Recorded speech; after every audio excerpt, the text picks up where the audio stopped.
Santa Fe chicken, guys.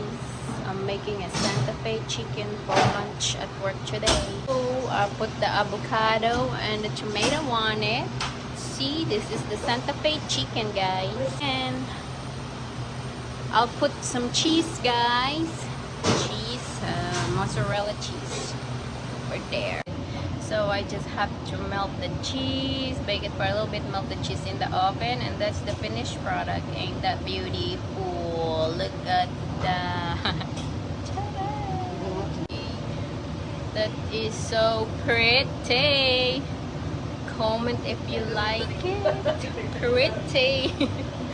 This is all I do today with that roll. It's pretty. Quesadilla and everything, chips and cheese.